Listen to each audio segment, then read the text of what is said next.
So that kind of ties right into my message today. So as I was kind of praying over this word, God told me this in prayer on Tuesday night. He said, I want you to get above the noise. And with that being said, I was kind of like, God, what do you mean by that? And I remember so clearly, I was sitting right there on the floor, and he said this to me on Tuesday night. He said, don't let your mind get so tired from this natural world that you can't work in the supernatural whenever I open doors for you.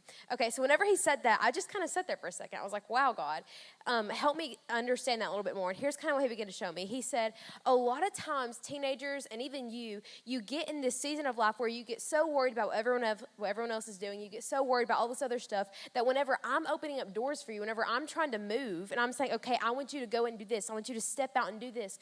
Your mind is so clouded with what the world's doing, with what everyone else is doing, that you aren't listening to what I'm saying. So whenever I open up doors for you, you don't even know that it's me. And so he was telling me this, and he said, here's the first thing I want you to tell them: protect your peace.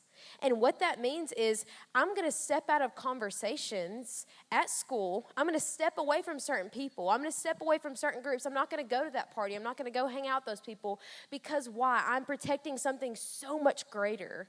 And I know there's so many people that we go to school with, and it's like whenever they go home, you just know that they feel empty on the inside. And the thing is, they're looking for some kind of validation. And we have something inside of ourselves. We have Jesus Christ. He is our validation. He is what fills us. And the way that we live our lives is how they see what we're doing. They say, I want what they have. I want what she has. I want what he has. And so our lives are living sacrifices of what they're striving for. That's why it's so important for us to, first of all, protect our peace. So whenever God was kind of showing me this, on Tuesday night, I'd been praying over this word that God had just given me, and a lady that was praying there, she came up to me after the end, and she said, whenever you go home, I want you to read Habakkuk 2 and 1. So if you guys have your Bible, flip there with me now. And here, I'm going to read it to you guys. If you guys don't want to flip there, here's what it says. I will stand at my guard post and station myself on the lookout tower.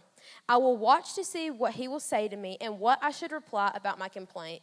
Okay, so whenever you first read that doesn't sound very powerful, but I did a little bit of research, kind of like reading back of what that's talking about.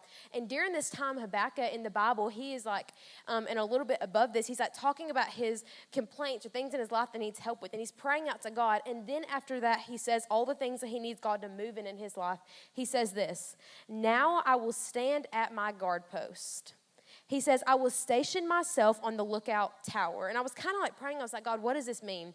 And so after I went home and I was studying over this, I saw this like vision almost of this lookout tower. And you know, we've all know what a tower looks like. It's really tall. Think of the Rapunzel one. But think of like on the edge of like an ocean or something. And whenever a hurricane or a storm comes, like there's storming all around the bottom of it.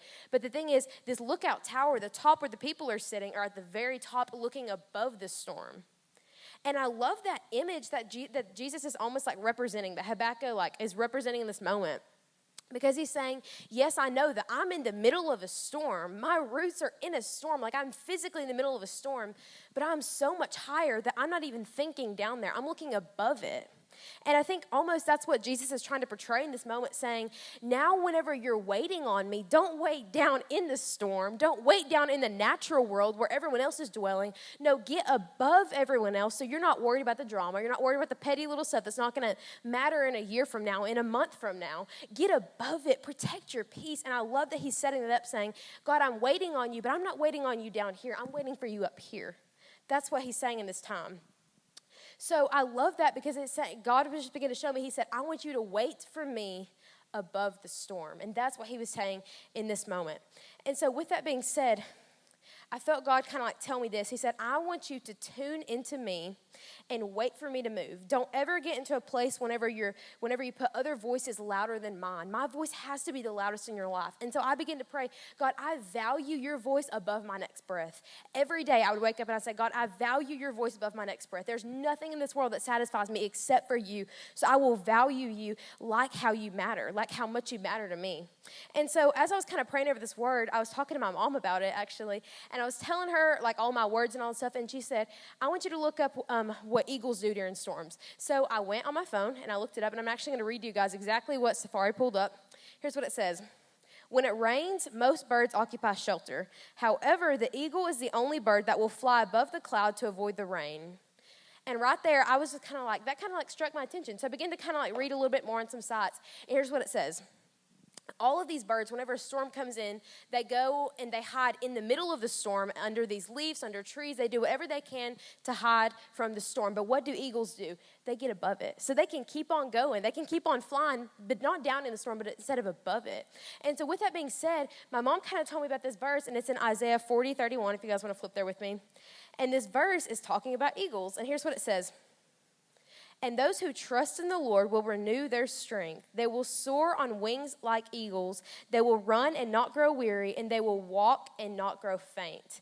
That right there was so powerful because I'd heard that verse a million times, but once I understood what eagles meant, they're above the storm. They're not down dwelling with what the rest of the world's doing. They're not being persuaded whenever the rest of the world's in chaos. They're above the storm saying, God, I'm not going to listen to the news whenever they're telling me all the fake lies. I'm listening to you, God, because your voice is the most important thing in my life, and I'm not going to miss your opportunities. Instead, I'm tuned into you completely. And so we have to get to that place in our life where his voice has the most impact in our life. His voice has the more of an impact than our best friend, than any relationship that you're in. His voice has to be number one in your life, and here's why. Whenever you put him first, he establishes every step that you take. And whenever he is first, everything else falls into place. Whenever I think about where my life used to be and where it's at now, I think of all the chaos and how just confused and crowded my life was, and I just didn't understand what was going on. But now that I'm living for God and now that I put him first, I see that every step I take, he's with me. He's walking with me. Every single time I'm in a stressful situation, I look to my side and there he is. He's with me in the mess. He's with me in that moment. And so whenever God is first in your life, you can hear him. So it's even like in your daily walk of life, whenever you're about to make a decision and you hear God saying, don't do that or do this, open this door. I've opened this door for you, now step into it. Whenever you're tuned into what he's saying, you can hear that and you can understand that. So another thing I was kind of praying about is, what is noise? Whenever I say get above the noise, what is the noise down in the world? And here's what it is. Anything that distracts you from hearing God's voice. And that's just personal for you. Like whatever you think that is distracting you from God's voice, I almost want us to just kind of like linger and think about that whenever we go into a time of prayer in a minute. Anything that is distracting us from God. And one thing I really want to touch on, it could be anything for y'all, but personally, anxiety or fear, if you ever have any of that, it almost feels like controls your life. My mom always tells me that anxiety is the absence of God's peace. So whenever you start feeling overwhelmed, listen to God. Tune into him, because God's not a God of fear. He's not going to make you feel stressed. He's not going to make you feel fearful. No, instead, he's giving you perfect peace. I have a sticky note written in my bathroom, and it's up there. So every single morning whenever I'm brushing my teeth, I read that. God has perfect peace for my life. And so in closing, I'm going to talk about this. I felt God tell me last night this. He said, I'm giving an invitation to interruption. And kind of what he meant by that was saying, I want to interrupt your life. And what that means is God isn't just a God that's just going to stand on the sidelines and say, you go, girl, you go, guy. No, he's a God that steps into your life and consumes every bit of it. If you truly know God, he's not a God on the back burner. He consumes every part of your life. He touches every area of your life completely. And so I felt God say, I want you to put out an invitation for interruption. Because I feel like there's a lot of Christians that just kind of put God to the side and say, you're a Sunday God. You're not an all the time God.